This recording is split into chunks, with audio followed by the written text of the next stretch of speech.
bagaimana agar semangat menghafal atau belajar tetap terjaga? Ya, jaga. Supaya terjaga, ya jaga. Baik, setidaknya ada 3 hal ya. 1, meluruskan niat. Insya Allah dengan lurusnya niat ini Allah akan memberikan pendampingan kepada kita, ya, berupa juga ada Allah kirimkan kekuatan pada diri kita, Allah kirimkan misalnya motivasi-motivasi terbaik, termasuk juga Allah jadikan pengiring malaikat-malaikat kan di sekitaran kita yang ditugaskan untuk menjaga konsistensi kita. Yang penting niat, lurus dulu, niat benarkan gitu kan. Nah, ini yang diwanti-wanti oleh Nabi sallallahu alaihi wasallam, termasuk dalam di antara pokok yang kita lakukan. Nabi sallallahu alaihi wasallam menyampaikan dalam hadis riwayat Al-Bukhari, nomor hadis yang pertama, ya, Nabi Hafs bin Umar bin Al-Khattab radhiyallahu taala anhu qala Rasulullah sallallahu alaihi wasallam, innamal a'malu binniyat wa innamal likulli imrin ma nawa. Sungguh semua pekerjaan, aktivitas kita itu akan bergantung kepada niatnya, dan dari niat ini nanti melahirkan motivasi kepada kita, dorongannya gitu kan. Dan dari niat ini pula akan diberikan oleh Allah balasan sesuai niat kita. Apakah jadi ibadah? Kalau kita niatkan ibadah akan jadi ibadah. Ya, kalau kita niatkan dunia jadi dunia. Ya, orang sholat belum tentu dapat nilai isi Allah. Kalau dia niatkan sholatnya untuk dilihat orang, maka jadi dunia saja. Riya malah di sini bisa berpeluang dosa. Ya, tapi kalau kita misalnya niatkan karena Allah, lillah, nah itu akan jadi dorongan terbaik untuk kita. Termasuk belajar. Niatkan karena Allah, Allah akan berikan. Baik itu pahalanya, pendampingannya, menjaga kita dan sebagainya. Jadi, yang kedua, hadirkan motivasi. Ya, motivasi. Jadi untuk mencapai tujuan itu apa kemuliaan-kemuliaannya. Sama persis ini manhaj Al-Quran. Ketika Allah misalnya meminta kita untuk menunaikan sholat tahajud, Allah turunkan sebagai motivasi, ini ya keutamaan tahajud ini. Misalnya ada 4 di Quran surah ke-17 ayat 79 sampai 81 kan. Tahajud itu bisa menjadikan bimbingan Allah hadir dalam hidup kita, mengawali pekerjaan. Tahajud memberikan bimbingan supaya keluar dari kesulitan. Tahajud mendatangkan pertolongan Allah Subhanahu wa taala gitu kan, dan turunan-turunan lainnya.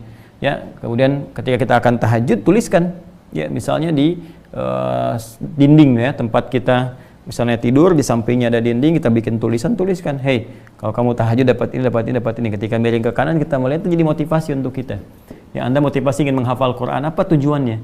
Maka datangkan misalnya di situ, ini kemuliaan penghafal Quran ini, kecerdasan akan ditingkatkan oleh Allah, kemuliaan akan dijaga, di akhirat kita bisa memberikan mahkota pada kedua orang tua. Ini begitu dituliskan, itu memberikan semangat lebih. Dan terjaga kita untuk menghafal kembali, mengulang kembali. Dan nah, yang ketiga itu dengan takwa. Nah, takwa ini penjagaan yang terbaik, meluruskan niat, menghadirkan motivasi, meningkatkan takwa. Ya, takwa itu kan jelas teman-teman sekalian, arahnya bisa meningkatkan ibadah, jadi support dengan ibadah. Ya, ibadah itu bisa ada yang ritual nanti, ya, misalnya meningkatkan sholatnya, sunnahnya, gitu kan, bacaan Qurannya, puasanya, infaknya, dengan konteks itu, dan meninggalkan maksiat. Ini biasanya kalau maksiat ditinggalkan, motivasinya kuat untuk menunaikan kebaikan-kebaikan, termasuk kepada ilmu. Makanya di Quran itu antara takwa dengan ilmu itu disandingkan. Ya, seperti di akhir ayat 282 di surah Al-Baqarah. Jadi di penghujungnya paling kiri, paling bawah itu Allah menyampaikan wattaqullah wa yu'allimukumullah. Tingkatkan takwamu kepada Allah, maka Allah akan berkenan, ya, menambahkan pengetahuan, menjaga pengetahuan engkau gitu. Makanya ketika kita meningkatkan takwa, terjaga kita. Ya, pengetahuan itu lurus gitu, bersih sekali, pandangan objektif, solutif, ya, bukan kita menyampaikan sesuatu itu hanya untuk disampaikan saja, untuk rame, untuk ini, apalagi untuk menyoal orang lain.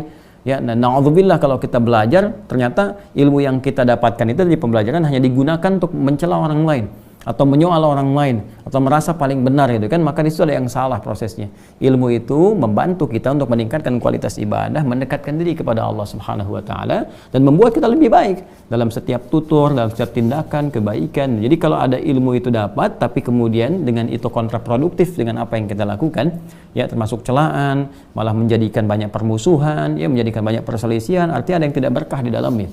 Ya, ada yang tidak berkah. Jadi ini bagian pertama, semangat belajar, menghafal tetap terjaga, tadi luruskan niat, tingkatkan motivasi, tingkatkan takwa kepada Allah Subhanahu wa taala. Nanti akan datang kesungguhan-kesungguhan. Ya, Allah taala alam bis-shawab, mungkin yang lain punya pandangan berbeda, tapi yang pokok selalu akan kembali kepada apa yang tadi disampaikan.